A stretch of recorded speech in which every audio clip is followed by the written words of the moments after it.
Wassalamualaikum warahmatullahi wabarakatuh. Waalaikumsalam warahmatullahi wabarakatuh. Alhamdulillah, alhamdulillahi rabbil alamin, wa bihi nasta'in wa ala umuri dunya waddin wa ala alihi wa sahbihi ajma'in. Amma ba'du. Pertama-tama, di awal langkah yang paling utama, tiada kata seindah menara Eiffel yang ada di Prancis, tiada kata seindah mutiara selain bersyukur kepada Allah dan berselawat kepada Rasulullah dengan mengucapkan Allahumma sholli ala Sayyidina Muhammad wa ala alihi Sayyidina Muhammad, yang mana oleh beliau yang telah membawa kita semua dari alam jahiliyah ke alam Islamnya, dari mana dulu para wanita diinjak-injak dan bahkan dibunuh hidup-hidup, di mana sekarang para wanita dinaikkan derajatnya. Yang saya hormati Pak Gesi Gampang Merasa Hayawuk Kaju, dan yang saya hormati dan juri yang sedang menilai saya tanpa memilih kasih. Tak perlu saya perpanjangkan mukadimah, langsung saja saya masuki ke dalam pidato singkat saya yang bertema jangan pernah kalian menyia-nyiakan waktu hanya untuk bertaubat. Ma'asyiral muslimin rahimakumullah. Di era globalisasi zaman sekarang kini, banyak hal yang terjadi, baik itu melalui internet, televisi, dan bahkan radio, di mana budaya-budaya barat masuk ke dalam negara kita, bahkan kita tidak menghiraukan soal itu. Ma'asyiral muslimin rahimakumullah, Allah berfirman, A'udzu billahi minasy syaithanir rajim. Bismillahirrahmanirrahim. Qul ya ibadiyalladzina asrafu ala anfusihim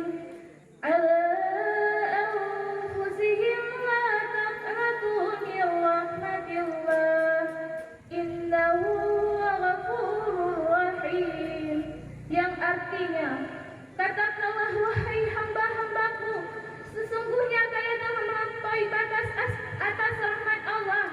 Jangan kalian berputus asa hanya karena kalian berbuat dosa. Aku akan mengampuni dosa kalian, maka mintalah kepadaku, niscaya aku ampuni dosa kalian. Ma'asyiral muslimin rahimakumullah. Ayat tadi terdapat dalam Al-Quran surat Az-Zumar ayat 53 yang menjelaskan luasan rahmat Allah yang begitu agung. Dibukakan lebar kepada kita pintu rahmat yang ingin bertobat. Sekarang coba Anda pikirkan, Allah hanya meminta 10 menit kita hanya untuk melakukan sholat 5 waktu, dan bahkan tidak sampai 10 menit kita tidak menghiraukan panggilan itu, kita sibuk dengan dunia ini. Sekarang coba Anda pikir, kita bekerja dari subuh hingga sampai terbenam matahari, namun kita tidak melakukan sholat. Sungguh malangnya hidup kita. Ma'asyiral muslimin rahimakumullah. Allah berkata, wahai hamba-hambaku, sesungguhnya kalian telah berbuat dosa. Aku akan mengampuni dosa kalian. Mintalah kepadaku, niscaya aku ampuni dosa kalian. Begitu lembut panggilan Allah, begitu penuh kasih sayang panggilan Allah. Sekedarkan umat manusia masih saja berumuran dengan dosa. Kita sebagai umat manusia seharusnya malu. Allah membukakan pintu taubat kepada kita dengan sangat lebar, dan bahkan Allah menawarkan pintu taubat kepada kita, namun kita hanya saja terlena dengan dunia ini. Pikirlah, dunia ini hanya sementara, namun di akhirat kelak kita akan menanggungjawabkan permasalahan kita di dunia. Ma'asyiral muslimin rahimakumullah.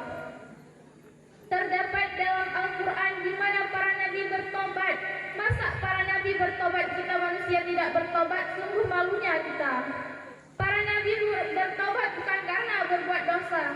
Para nabi bertobat hanya ingin mencari ridha Allah. Kita manusia bekerja dari pagi hingga sore, tidak menghiraukan panggilan Allah. Para nabi adalah maksum terjauhi dari perbuatan dosa.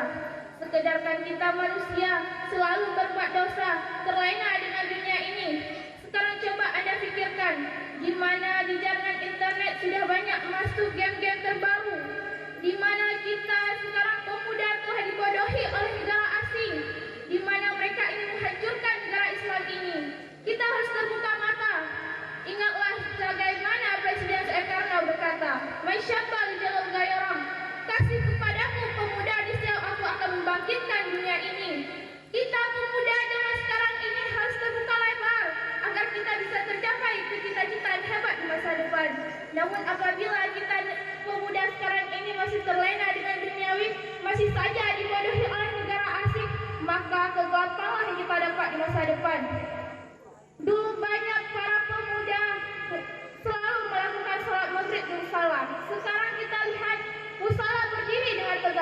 sekedarkan orang di dalam hanya 5 orang. Kemana negara ini akan dibawa apabila kita masih terlena dengan dunia ini? Ma'asyiral muslimin rahimakumullah. Al-Hasan Al-Basri mengatakan, tobat adalah di mana kamu dulu benci perbuatan dosa dan di mana kamu dulu pernah mencintainya. Kita sekarang dikasih untuk hidup, sekedarkan kita tidak sadar. Sekarang coba kita pikirkan, detik ke depan, menit ke depan, dan bahkan berjam-jam ke depan belum tentu kita masih hidup. Apabila Allah mencabut nyawa kita sekarang ini, apalagi kita belum bertobat, sungguh malangnya hidup kita. Apa gunanya kita hidup di dunia apabila kita tidak mau bertobat? Sekarang coba Anda lihat, sekarang banyak pemuda dan bahkan anak-anak sudah terlena. Mereka tidak menghiraukan orang tua, di mana orang tua mereka bentak dan bahkan mereka pernah memukuli orang tua.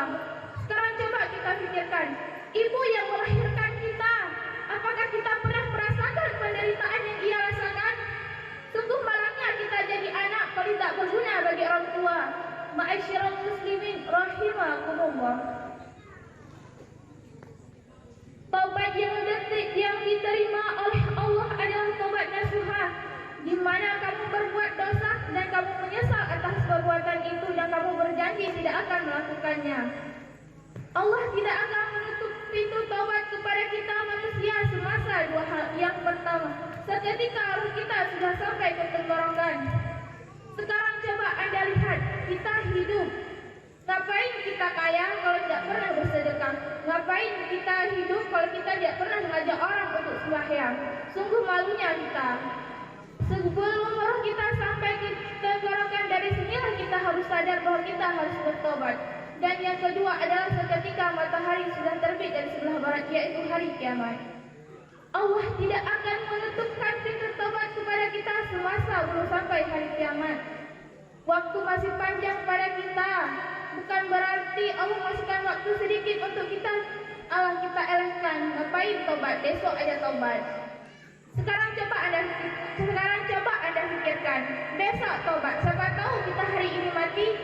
Sungguh terlenanya hidup kita. Ma'asyiral muslimin rahimakumullah. Dari pidato saya di atas dapat kita ambil kesimpulan. Yang pertama, kebahagiaan setelah kematian.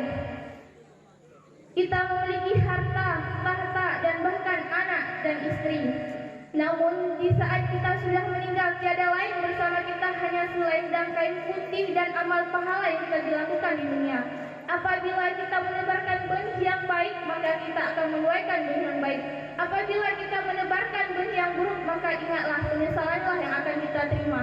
Yang kedua adalah dikenang oleh orang.